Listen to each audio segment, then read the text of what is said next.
Most of us build lives around stability and a quiet weekend. But for the people pulling in billions, their environments are built on constant pressure. The standard operating system we are all taught is defensive. You save 20% of your income, you avoid debt, you buy a home, pay off the mortgage, and enjoy your time off.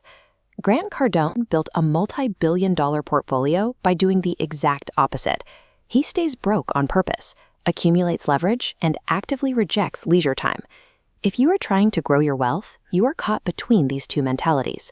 You want the psychological safety of traditional advice, but you are also exposed to the aggressive, high-yield promises of the hustle doctrine. We are going to deconstruct his specific strategic toolkit and look at the risks involved. The goal is to see if your personal risk tolerance can survive it. Because if you try to run corporate-level debt leverage on hardware built for family stability, the result is a system crash. Traditional financial advice centers entirely on liquidity. You keep a 6-month emergency fund to reduce risk and provide peace of mind. This flowchart illustrates Cardone's scarcity engine. His rule?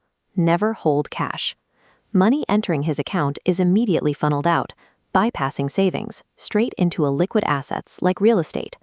This artificial scarcity forces him back into the market to hunt for survival cash. To fund his operations while his cash is buried in real estate, he copies the way massive corporations use cheap debt. Apple has some of the largest cash reserves on the entire planet. But to make a $90 billion purchase, they borrow the money at a low interest rate rather than spending their own cash. Elon Musk operates similarly, reinvesting absolutely everything back into his companies and accumulating debt instead of hoarding cash. The economic logic is calculated. Debt provides a tax-deductible operational runway. It allows you to keep your actual cash in assets that appreciate, while you pay for operations with borrowed money. The trade-off is the total loss of a safety net. You build a large portfolio and gain tax advantages, but a single bad month can be fatal because you have zero liquidity. Executing this strategy requires a high tolerance for daily financial anxiety. You are trading your peace of mind for maximum leverage. The traditional business cycle starts with an idea, moves to building the product, and ends with marketing and selling it. This timeline shows how Cardone inverts that process. His cycle runs idea, market, sell, and then a phase of panic building. Having an idea for his millionaire booklet at 11 p.m., he didn't write a draft. He immediately ordered a landing page to pre-sell it. By 11:20 p.m., he was advertising the book and accepting money from customers for a product that did not exist yet. This approach provides immediate market validation and upfront cash flow. You avoid spending time and resources building products nobody wants to buy. The panic build phase followed. Because he had already accepted payment, he was forced to finish by 1 a.m. The intense pressure of owing his customers the final product entirely drove the rapid completion.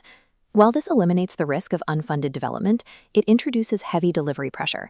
You are forced to produce on a deadline that you have already been paid for. This style turns your personal integrity into a high-stakes deadline. If you fail to deliver what you already sold, you risk your reputation. Modern views on work-life balance prioritize rest. Cardone claims that leisure time and vacations are myths sold to the middle class to keep them complacent. He rejects standard office routines. The focus on enjoying the weekend is, in his view, a distraction from growth. His rule for free time is strict. Every hour must be used to learn from business veterans. He argues for the removal of casual relaxation or gaming from your schedule. This leads to his perspective on mental health. He views feelings of depression or anxiety not as medical diseases, but as a gift. In this framework, anxiety is a physical warning. It is a sign that you are not fulfilling your potential, or that you have not practiced your skills enough to feel capable. Instead of seeking rest when overwhelmed, the goal is to work harder. The methodology uses aggressive action as the primary tool to resolve the feeling of anxiety. This loop generates a frequency of output and market presence that competitors often find difficult to match. The synthesis of this strategy is a relentless output, but it carries the risk of physical exhaustion and the danger of ignoring legitimate health crises for the sake of expansion. The Cardone methodology applies a corporate-tier operating system directly to an individual's life. This decision tree helps identify which system matches your actual life. You have to match your current stage and risk profile to the right software to avoid self-destruction. The first profile is the traditional saver. If your goals are family's a traditional lifestyle, creates stress that is usually unbearable for most households. The second profile is the aggressive optimizer.